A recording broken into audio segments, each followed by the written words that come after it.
We are here to talk about officer promotions and how there's a lot of admirals and generals, the people that wear stars on their collars, are right now crying in the beltway over at the DC metropolitan area as they are not being paid. They're not moving up in ranks. Some people aren't allowed to retire. It's because of one single person that is holding up this entire thing that has seemed to linger on for several weeks now and has incurred a huge mess all across the military. According to NPR, the Pentagon says there are 301 generals and admirals whose nominations have been placed in limbo because of an indefinite quotations hold by Senator Tommy Tuberville, a Republican from Alabama, who wants the military to change its policy of reimbursing service members for travel to get reproductive care, including abortions. Yeah, you guys are probably like, if you heard this, you're like, isn't this news like a couple of weeks old right now? Like, shouldn't we have already come to some kind of resolution? But that's not the case. And that number is seeming to swell even bigger and bigger. And it comes right along a time where I'd say the election's coming up. By the end of the year, the Pentagon says that number could swell to 650 generals and admirals who need Senate confirmation before they can assume their jobs. Any single senator can put a hold on nominations under Senate rules. In quotations, the Pentagon says the department has 83 and 4-star nominations pending for positions already vacated or due to rotate within the next 150 days. Because of this blanket hold, for the first time in history of the department, 3 of our military services are operating without Senate-confirmed leaders. This is unprecedented, unnecessary, and unsafe. This is showing total lack of structure, breakdown, checks, balances, and I would say what continues to be the politicization of the U.S. military. We have seen this continually over and over again. If it's the abortion-related issues, if it's the transgender-related issues, if it's the inauguration of somebody taking over at the White House and all the drama that came with that, and then it's just, no matter what, it seems the military gets clumped into the politicization of what is happening in the current climate, and I don't expect this to change anytime soon as we're seeing an election almost a year out from now. If you guys like what I cover on this channel, make sure you guys like, comment, subscribe, all the good stuff. If you like what I cover here, also, I try and make a video every single day here. I know a lot of people are not fans of General Milley that have watched this channel before, and I've seen the comments, I do see that. But it looks like even he is unable to continue by law because of the fact he has served so long at this point that it is going to make sure that he retires. But however, there needs to be someone to come into his place in order to make sure Joint Chiefs of Staff is not just lingering around.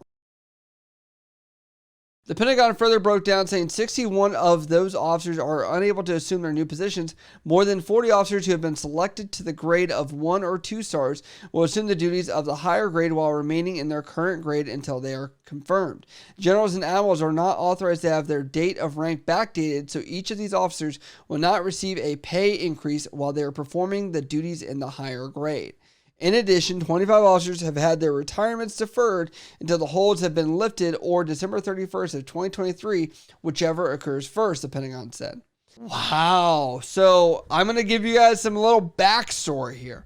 Now, this is specific to Navy service, right? A lot of people don't understand every other branch, Marine Corps, Army, Air Force. If you make a rank, you automatically are able to hold that title, get the pay and benefits and allowances that come with that. However, hold up. The admirals, these guys that love tradition, I'm sure will tell you, I don't remember anyone else that ever had to deal with that. But there is somebody. It is called anybody that is enlisted inside the United States Navy that holds a petty officer rank. And I say that because of the fact that they are required to be what is called frocked, which means you wear the rank tab or whatever it is, or the collar device or whatever, but you are not entitled to pay or benefits, meaning you are now working above your position with an expected or roundabout date at which you could be paid. So I'd say, and I'm saying maybe this will light the fire under up their butts to say, maybe you could change this for the entire service, because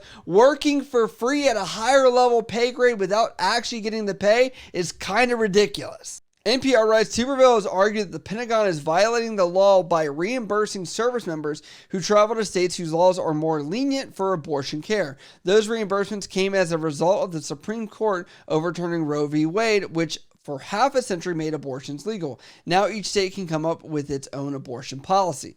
And because of this, we all understand that there are military bases scattered all over the United States. There are people that are stationed in Japan, Korea, Guam, Hawaii, various other places where this may come at a heavy cost to get people to a location where this is a legal act that's able to have happen.